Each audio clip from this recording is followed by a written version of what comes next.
Minsan ka lang mabubuhay dito sa mundo. Kaya naman, kung ano yung mga bagay na magpapasaya sa'yo, gawin mo lang. Huwag kang matakot na subukan ng lahat ng bagay.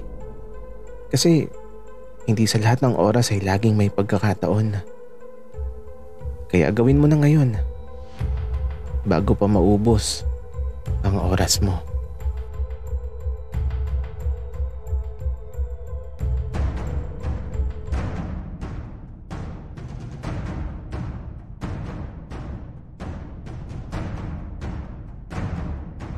Kaibigan, huwag mong kalimutan mag-subscribe sa aming channel at huwag din kalimutan i-click ang notification bell at subscribe button. Subscribe na!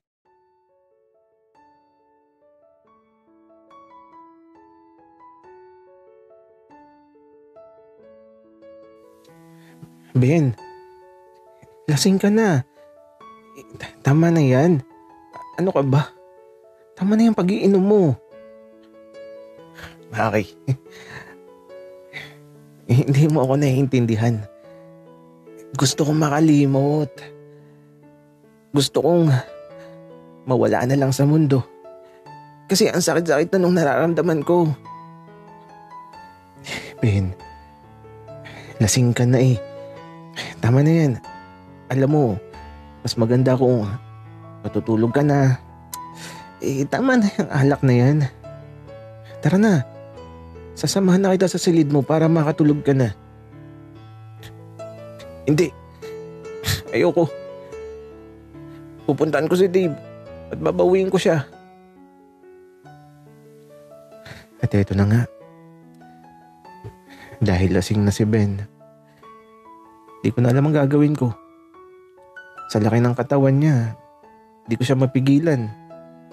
Kaya naman tinawag ko kaagad si Jay para may katulong ako. Kaya lang ang lakas ni Ben. Pinipigilan namin siya na pumunta sa bahay nila Aaron.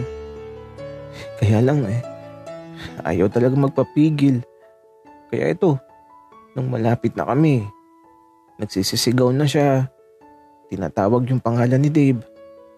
Tapos ito, nagwawala. Hanggang sa nagpakita na si Aaron.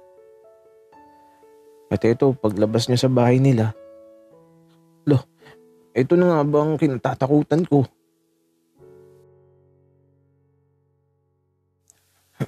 Jay, hawakan mo si Ben. Pipigil ako sa Aaron. Kaya lang, huli na ang lahat. Nagpang-abot na yung dalawa at di ko na napigilan ang nangyari. At ito, nagkasuntukan na tapos gumulong na talaga sila sa lupa. Grabe. Ngayon lang ako nakakita ng ganito. Hindi ko alam ang gagawin ko tapos ito, nakalupagi lang ako. Tumalsik ako bigla hindi ko alam kung paano nangyari. Basta, tumalsik na lang ako. Hanggang sa ito, nakita ko na si Dave. Lumabas na siya ng bahay nila Aaron na agad naman pinigilan ng away. Tapos si Jay, ayun, hinihila na si Ben papalayo. Ako, eto, tulala habang nakalupagi. Sobrang gulo na pala ng nangyayari. Hindi ko tuloy alam kung kanino pa ako sasama. Kay Ben ba o kay Dave? Parang gusto ko na lang magpahinga.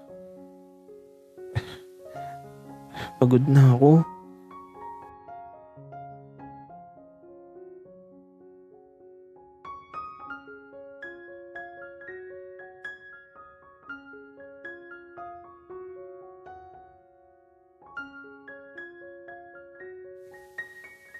Bakit mo ba pinatulan? Aaron, alam mo namang lasing yung tao. Pasensya na. Hindi ko lang napigilan ang sarili ko.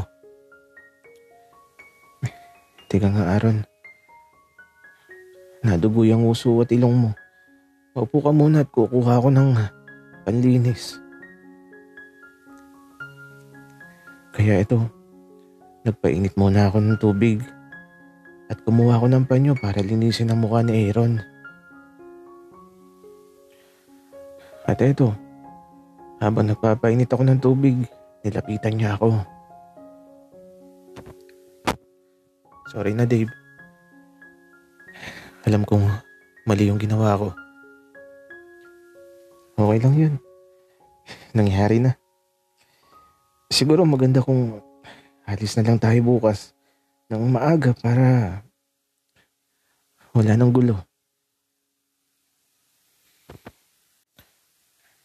Pero, Dave, hindi mo pa nasasabi sa kuya mo ang totoo. Huwag kang mag-alala, Aaron. Ako nang bahala na magsabi ng sitwasyon kay kuya. Basta, bukas, aalis na tayo. Kasi ayoko na ng gulo. Sige, Dave. Baka lumala pa yung sitwasyon kung mananatili pa tayo dito. Kaya ito, nilinis ko na yung mukha ni Aaron. May mga sugat siya. May ilang galos tapos may sugat sa labi. Siguro, mas tamang desisyon na lang talaga na umalis na sa lugar na to. 1 linggo na lang din naman at aalis na din talaga ako. Wala pang nakakaalam sa plano ko.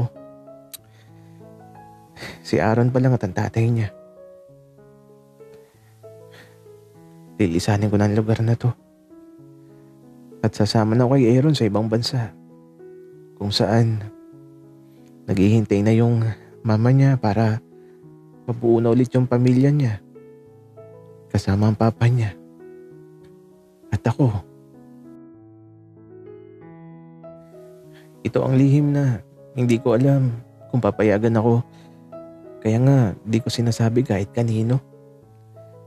Sasabihin ko na lang kapag paalis na ako para wala nang makapigil sa akin. Pinag-usapan na namin ito ni Aaron. Pumayag na ako noon pa man. At paglisan ko, alam kong may masasaktan. Lalo na si Maki. Kasi best friend ko siya.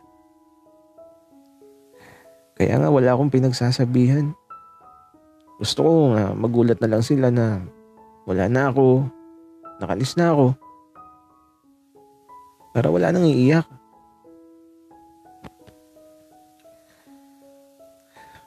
At sa paglisan ko, sana maging normal na ulit ang lahat.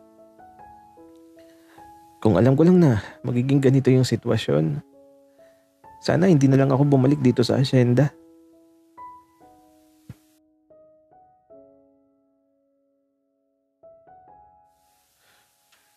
Dave, okay ka lang ba?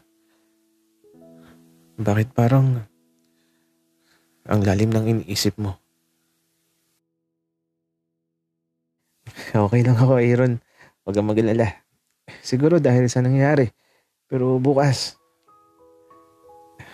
maaga pa lang alis na tayo.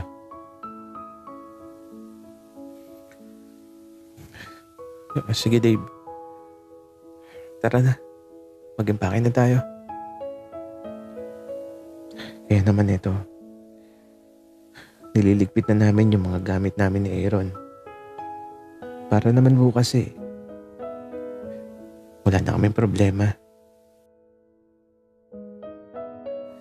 At sa pagsapit ng gabi, eto, nakahiga lang kami sa kama habang si Aaron natutulog na. Ako naman di ako makatulog. Pag-alis ko, di ko alam kung makakabalik pa ako.